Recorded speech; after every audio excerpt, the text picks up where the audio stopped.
I'm not crying. I'm not crying. There's just, it's just a bowl of onions. You can't see them, they're just off screen. Grave of the Fireflies is a Japanese animated film released in 1988. The film is set in Japan during the Second World War, where Japan is currently facing air raids from the American bombers. In this dark time, we follow the lives of our two main characters, Saita, who is a teenage boy hoping to one day be a soldier, and his younger sister, Setsuko. At the beginning of the film, their home is destroyed by the American bombers, which also results in their mother suffering horrific burns and later dying in hospital. Their father is also out fighting the war in the Japanese Navy. At first, the two siblings are taken in by their aunt, who provides shelter and food. But tensions soon start to build, so they decide to leave their aunt to live independently. They come across a disused bomb shelter, which they convert to their new home, and for the rest of the film, we're following their survival. And that's all there really is to say about the plot of the film. It's a relatively simple story, but that's all it needs to be. Similar to how the war film Dunkirk doesn't focus on character development, but rather focuses on showcasing the event. That's what this film leans to as well. It's showing us a snapshot of what life must have been like back in a war-torn Japan. We don't really get any character arcs. Their personalities remain consistent from start to finish. We don't get any grand narrative with how they go on a great adventure. We just see them in their humble little shelter, trying to survive. Let's take a look at the two main characters. First up, we got Saita. Saita is a young boy who aspires to be like his father, who is out fighting the war in the Navy. But when everything is taken away from them, he puts his sole focus on looking after his little sister, which actually leads to tension with his aunt, as she believes he should be out there trying to do his bit for the country, like working in the factories, or helping to put out fires when the Americans attack. But as far as Saita is concerned, only his little sister is what matters, and he will do anything to keep her well, even if that means stealing in order to get her enough food. As for his little sister, she's just your typical toddler. And I mean that in a good way. The film does a fantastic job at presenting her as a realistic toddler.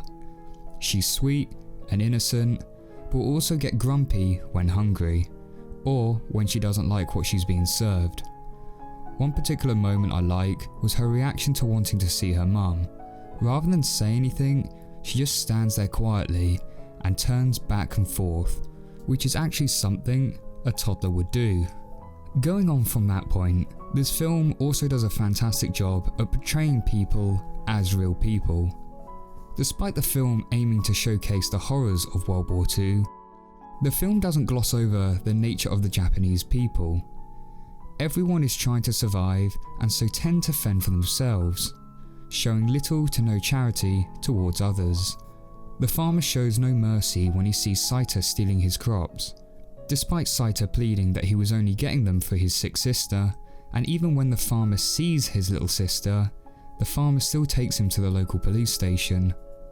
And that doesn't make the farmer a bad person, as he himself is also struggling, and so needs all the crops he can grow to sustain his own life. Another example of a seemingly cold-hearted person is the doctor Saita takes his sister to. The doctor shows no remorse when he sees the little girl malnourished.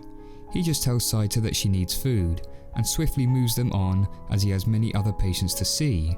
We even see this seemingly selfish nature from our main character, Saita, where at one point he cheers the US bombers as they fly over, as their presence is what allows him to sneak into the abandoned houses to steal their food and clothes. Though there is one character who I find their selfishness is unforgivable, and that's their aunt. Seriously, fuck this person. At the beginning, she seems decent enough, taking in the two children after hearing their mother had died, and even gives them shares of her food. But then partway through the film, her personality changes like a light switch, as she goes into complete and utter bitch mode, getting moody with the two as she sees them as dead weights, and even getting cross with Saita's sister because she wakes up in the night crying for her mother. As you can imagine, this film has little to no comedy. There are no quips, gags, or one-liners.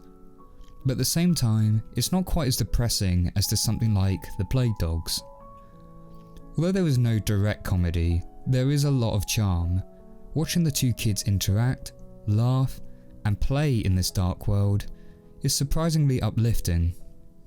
But the film overall is trying to show the horrors of what war can do, and so naturally, its overall tone is serious, and there are some really hard-hitting scenes in this film. Despite the film trying to depict a realistic setting, there is also a strong spiritual feel, mostly represented in the fireflies that we see throughout the film. I got the feeling that these fireflies represented souls, and their glow is meant to represent life itself, which is brilliantly contrasted with having them paired up with the firebombs dropped from the US Air Force, as the firebombs are known for bringing death. Animation is drawn very realistically, both in style and character movement, and its detailed appearance can lead to some disturbing imagery at times. There are a couple of times where a character will display some slightly exaggerated emotion, such as when they're about to cry, but honestly, I didn't feel this take me out of the story at all. The music is subtle and uses chimes to help set the spiritual mood, but quite often you'll find that there's little to no music at all. Like when the US bombers fly over in their first air raid, there's only the sound of the plane engines in the background, making the situation feel much more real and much more tense. Now this is the part where I'm going to get into a bit of spoiler talk, so if you haven't seen the film and don't want to know the outcome, now is your chance to skip to this part of the video. 3, 2, 1, and we're spoiling. So right from the opening shot in the film, we see Saito lying dead in a train station, where he is presumably starved to death, and his sister is nowhere to be seen. This sets the tone immediately, because as we then travel back to follow these two, we know it's not going to be a happy ending for them. But although we know that Saito ends up dying, we never see his sister's body, so we're not sure whether she ends up the same way. Unfortunately though, she does end up the same way. And I must say that her death, though subtle, is incredibly emotional. The moment I heard the line, I immediately tore up inside. I think her death is particularly tragic, as all she needed to get better was food. That was it. As the doctor confirmed, she didn't need medication, she didn't need shots, she just needed a good meal. And the frustration you see from her brother is saddening, as he knows he can't do that. And when he finally does manage to sell everything he owns just for a bit of watermelon, it's too late. It made me think back to the scene where his little sister is sad that all the fireflies have died and utters the line, obviously some dark foreshadowing on the film's part, but also further cementing the idea that the fireflies are a metaphor for life and soul. But despite the film's sad tone, the ending does leave a bittersweet feeling, as we see the spirits of Saito and Sasuko looking upon a modern day Japan, scene that is now thriving. In conclusion, I'd recommend giving Grave of the Fireflies a watch, as it offers an interesting insight into what the horrors of World War II were like for the innocent people on the Axis side, which is a perspective we don't get to see too often in Western media. The art style is pleasing, the music is charming, and the story offers a lot of emotion, definitely leaving you with a bittersweet feeling in its final shot. Hey guys, thank you very much for watching this slightly darker toned video. Leave a like if you enjoyed the review, and let me know what you thought of Grave of the Fireflies upon viewing. Be sure to check out my other reviews, which you'll see on the left of the screen now. But until the next one guys, take care.